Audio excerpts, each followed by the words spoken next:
حاسس ان في حد مسيطر على دماغك ومنساق ورا افكار غريبه عليك من غير وعي؟ طب سمعت عن الصور اللي بتظهر لجزء من الثانيه في الفيديوهات بتخاطب اللاوعي عندك وبتاثر على قراراتك؟ الصور دي اسمها subliminal messages. رسائل مخفيه، وبتندرج تحت فكره غسيل المخ.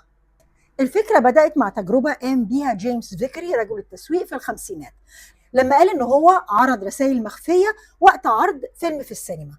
الرسائل بتقول اشرب كولا وكل فشار، وقال ان بيع الكولا زاد 18% والفشار 58%. اللطيف في الموضوع ان كله طلع فشار، لان فيكري سنه 62 اعترف ان الموضوع كله هوكس، حيله تسويقيه لانقاذ شركته.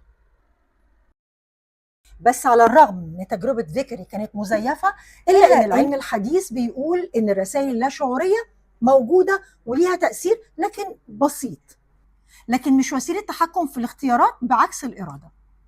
يعني الافكار الغريبه اللي عندكم من العقل الباطل، فما تجيبوهاش في الرسائل المخفيه. عرفوني ايه رايكم في موضوع الرسائل المخفيه دي؟ هل احنا فعلا بيتعمل لنا غسيل مخ بشكل تدريجي؟ انا شيرين الوكيل، تاتا داتا، تكنولوجيا للمبتدئين.